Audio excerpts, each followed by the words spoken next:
For the third time in 2 years, the European Union is ordering Google to pay more than $1 billion for breaking EU rules. That's the first story we're explaining today on CNN 10. I'm Carl Azus. The first time had to do with shopping. In 2017, the EU accused Google of using its own search engine to steer shoppers to its own shopping platform instead of those of its competitors. Search for almost anything you could buy online, and right at the top, Google will first offer you a box with a selection of that product, say jeans. And if you go further and click on it, Google directs you to its own Google shopping page. The European Commission argues that by promoting its own business and banishing other search websites to around the fourth page of search results, what Google is doing is really denying anyone else a chance to compete and denying consumers with what it calls a genuine choice. The EU said that was unfair and fined the company $2.7 billion, a record at the time. Google said it disagreed and that it tried to show ads in ways that helped buyers and sellers. But then another fine came last summer. The EU ordered Google to pay $5 billion, a new record amount, for requiring and paying smartphone makers to install Google applications on phones before they were sold, and for preventing makers from selling phones that ran on alternative versions of Android, Google's operating system. The EU said Google was breaking the law. Google disagreed, saying Android had created more choices for everyone, not less.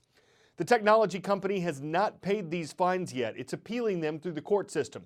Now, though, it has a third one to address. The one Google was ordered to pay Wednesday. It's worth $1.7 billion. Again, it's about hindering competition.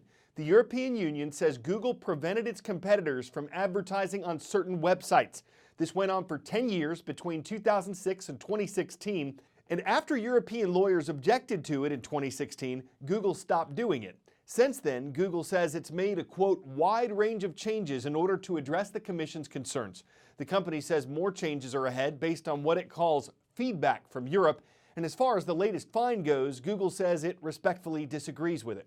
But with American companies like Google, Apple, and Facebook being so dominant around the world, Europe's been closely watching them and sometimes actively confronting them over competition, privacy, and tax issues. So all of this is only part of the tension between U.S. internet and tech companies and international governments. Next today, we're returning to Southeast Africa, where people in 3 countries are struggling after catastrophic weather events. Rain and flooding in the coastal nation of Mozambique was only worsened when Cyclone Idai made landfall on March 14th. Since then, it's been a race for rescuers to first locate where survivors are and then get them to safety. Yesterday, officials estimated there were 10,000 people holding on to rooftops as the rain continued and the waters rose. The International Federation of Red Cross says it's using helicopters and boats to rescue people, as many as 1,000 per day in Mozambique alone. No one knows yet how many have been killed across the region where the Category 2 cyclone stormed inland. An ambassador from Mozambique says as many as 350,000 lives are at risk. The emergency won't end when the rescue effort does. Water, electricity, medical services, and major repairs will all be needed to confront this disaster. Cyclone Idai slammed into southern Africa late last week, cutting across countries and devastating entire cities. Beira, a city of 500,000 in Mozambique, in the epicenter of the storm. Aid agencies say 90% of it is underwater. The cyclone slammed into the city with winds of up to 175 kilometers or 110 miles an hour, destroying hospitals and homes and killing untold numbers. Some help is already there. Search and rescue teams are working tirelessly to get people to safety. The cyclone winds were bad enough, but the flooding is much worse, say aid officials, creating what they are calling an inland ocean. And the threat will increase as more rains set in. Beira's airport is open, but roads into the city are cut off and phone connections mostly down. Outside of Beira, nobody knows how many people are dead or injured, cut off entirely from help. Idai's destructive path pummeled Mozambique, Malawi, and Zimbabwe, with nearly 1.7 million people in its path. Communities near Chimanimani, Zimbabwe, are devastated. The storm destroyed roads, homes, bridges, and communication lines. The human loss is far greater. The true destructive power of Idai is only now being understood, and aid officials tell me that the next step is trying to get those rural people to safety. David Mackenzie, Johannesburg. 10-second trivia. The USS Wasp was the name of an aircraft carrier that was sunk in the Coral Sea during what war? World War I, World War II, Korean War, or Gulf War? Several United States ships, including one that serves now, have been named the Wasp, but it was in World War II that one of them was sunk in the Coral Sea.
We're wrapping up today's show with the rise of eSports, or better said, another example of how eSports are rising. Video gaming has gotten more competitive, more organized, sometimes more lucrative. Top gamers can earn millions of dollars per year, and they've got a fan base all their own.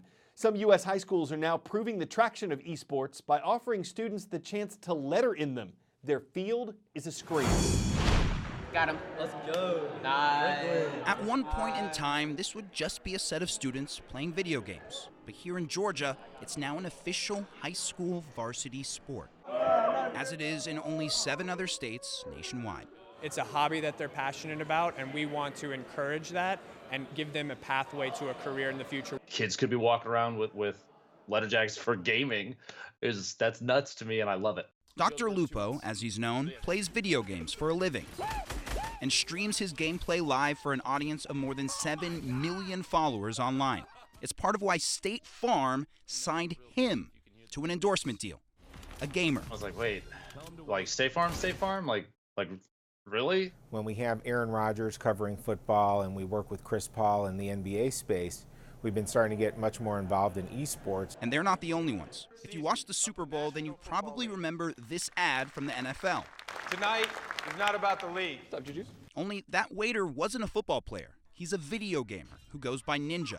Those fans are as fanatic about their teams and the teams that they love in their esports world as I might be of the Chicago Cubs or the Chicago Bears. It's a reality that makes a video game varsity season not too far-fetched. It is such an honor because it's something that I've been trying to push and get into for a long time. And fans say it's likely going to get even more competitive. I got very lucky. It took a lot of work to get to where I am now, and even then, it's still not a guarantee. No guarantee, but maybe more than ever, there are dreams. Hey, pro teams, yo, Cloud9.